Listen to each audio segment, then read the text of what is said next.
The quality of our life does not depend on what we possess. It depends on the state of our mind. The thoughts that we generate with this inner machinery create sensations of happiness. They can lift us up. They can throw us down. The Vedic scriptures inform us that our consciousness is tied to the state of our mind. One who has conquered the mind, the whole universe surrenders.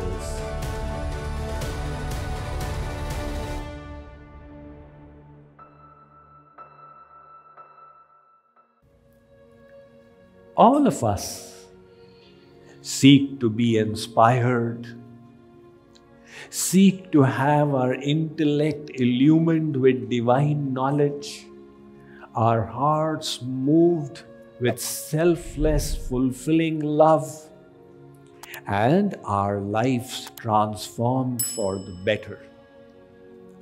Which means we seek to upgrade the quality of our life. We wish to become better people. We wish to do better at our work. And as a consequence of it all, we seek to feel happier and better. What are the resources that we have to achieve these goals and make our life fulfilling and successful? The resources is the body, the mind, the possessions you have, your financial bank balance, your social status, position, relational and social connections, and so on.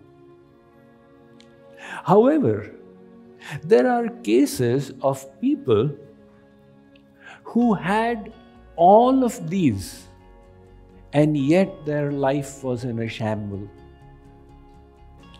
Take, for example, some of you may be knowing in the 1980s, there was at that time the richest man in America and the world, Hughes. He had his own airlines, he had a variety of businesses, he was a Hollywood movie producer, he was licensing with the most beautiful Hollywood heroines. However, in his middle age, his mind started slipping. And slowly he began developing a fear of germs. His mind would tell him that germs can attack him from the outside, while he felt that himself he was free from germs. This fear went out of control as the thoughts kept on repeating in his mind. And he would go to extremes, taking precautions. While eating, he would cover his hands with tissue paper. His servants had strict instructions on how to put double layers of tissue paper while serving him meals. He used to cover his legs with paper bags. And if ever he came to know that any of his servants had become sick, he would feel that the bacterial load in his house had gone out of control. He would instruct that all the entire wardrobe be incinerated. On one side, he had so much of wealth. He went to Las Vegas to stay in the Desert Inn, a very famous hotel, in their penthouse suite. After a few weeks, the owner wanted to kick him out, so he purchased the entire hotel. It was his interest to see old Hollywood movies at night. There was no TV station in Las Vegas catering to his demands, so he purchased a TV station. On one side, his immense wealth. On the other side, his inability to handle his own personality. For the last almost 2 decades of his life, he kept traveling between hotels in Nicaragua, Bahamas, Las Vegas, England, Ireland, Canada, just protecting himself from germ attacks. He died a lonely, unhappy, and miserable person. So, although he had everything, on these 3 criteria, to feel good, to become good, and to do good, he seemed to have failed miserably. What was the mistake he made? Put the question aside for a moment and take a look at someone who had nothing and yet succeeded on all these 3 criteria. She received the Padma Shri Award from the Government of India, and JKYog conferred on her the International Women's Award for significant contribution to the world. This simple lady, she was born in the arid cotton belt of Maharashtra in a district of Wardha. In the village region, her parents were living hand to mouth. That poor Sindhutai, during the day, as a 6-year-old, she would take their family buffaloes for grazing. And when the buffaloes immersed themselves in a pond, she would run to school, where the teacher would whack her for having come late. When she returned to the pond, the neighbors would beat her because her buffaloes had entered their fields. Such was her childhood. When she was just an adolescent, 12 years old, she was married to a man who was twice her age. From him, she had 3 children. When she was 23 years old, the 4th child was in her womb, and she developed this activist nature, felt pity for the women of that area who were being exploited by the cow dung mafia, who would make them gather cow dung from fields which was then sold as manure and fuel. Sindhutai complained to the government officer in charge of the district collector. This annoyed the head of the cow dung mafia, who played a trick on her. He went and told Sindhutai's husband that your wife has a secret affair with me, and the child in her womb is not yours, it is mine. The husband believed that bandit, and he started kicking his wife on her stomach until she fainted unconscious. With the desire to get her killed, he pulled her into the cow shed in the hope that the cows would trample her to death and nobody would blame him. However, destiny had other things in mind. One cow stood upon her, covering her and protecting her. There she gave birth to her 4th child. There was no maternity ward or attendants. She took a stone to cut the umbilical cord. I am not telling you a fictional story, but something that actually happened, because we all listened to her speech which she gave through the JKYog platform. That Sindhutai took her baby and went to her parents' home, but her mother refused to take her in. Now what to do? To prevent herself from being abused, she began living with her baby in the cremation ground by the riverside, where dead bodies used to be burnt. For nobody would venture there at night thinking it is a haunted place. If she gathered any grains or wheat powder, she would cook it on the funeral pyres burning there. Many times she contemplated suicide along with her baby. On one such occasion, she went and lay down on the railway track. When she heard a moan, looking, she found an old man in distress.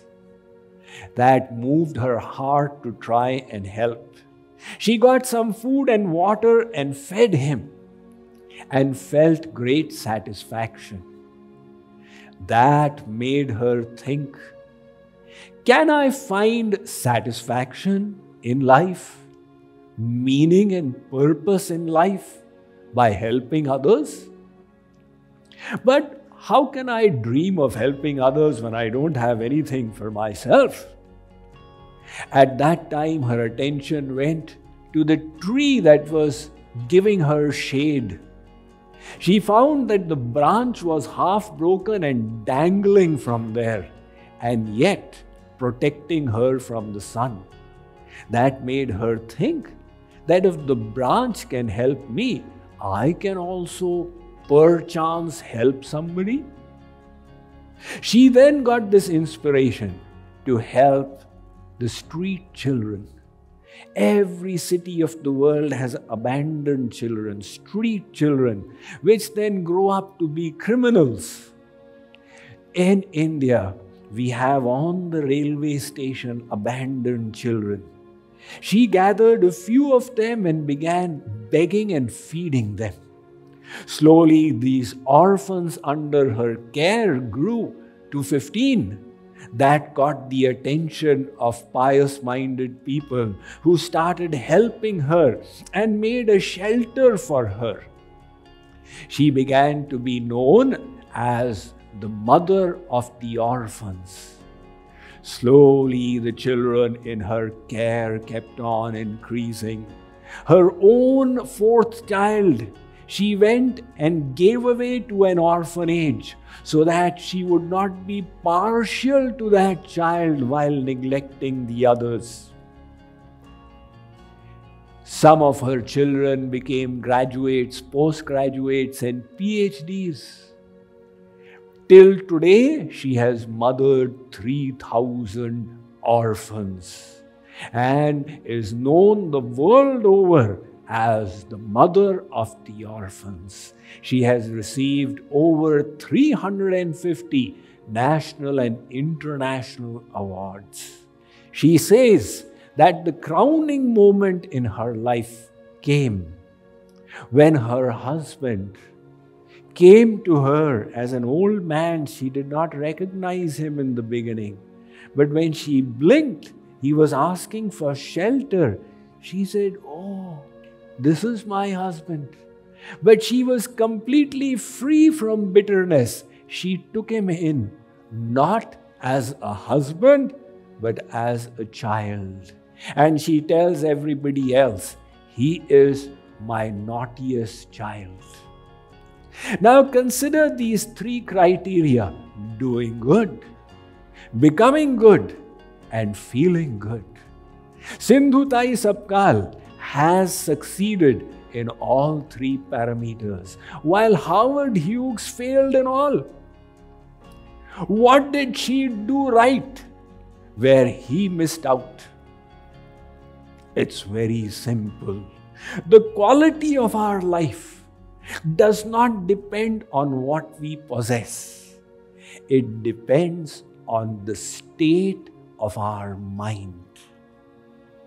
The thoughts that we generate with this inner machinery create sensations of happiness. They can lift us up, they can throw us down. The Vedic scriptures inform us that our consciousness is tied to the state of our mind. Jaisa man, वैसे हम. That is why the Panchadashi states, Man eva manushyanam karanam bandha mokshayo. This bondage and liberation does not depend on the physical practices that you do. It depends upon the state of your mind. In any realm, it is always the mind that is of paramount importance. The ex-president of USA, Franklin Roosevelt, he said, people are not prisoners of destiny. They are prisoners of their own mind. The British writer Samuel Johnson said, to one whose mind is uncontrolled, no amount of diet or exercise or physics will be of any use. 2500 years ago, Jagadguru Shankaracharya, he said, Jagat jitam kena. Who shall conquer the world? The answer he did not say, those who possess superior drone technology. He said, Manu hiyena. That person who has conquered his or her own mind shall influence the world by their character, by their ideas, by their inspiration. And Shankaracharya's contemporary in China, Chuang-Tzu, who was the disciple of Lao Tzu, he said, to one who has conquered the mind, the whole universe surrenders. This Indian civilization, which was based on these thoughts, is unique in the world. Although one of the oldest civilizations, and at one time responsible for 1/3 the GDP of the world, it never went to go out and conquer or enslave. The focus, as per Shankaracharya, was on inner conquests to become better people. And that is what we shall study and learn during the course of this program.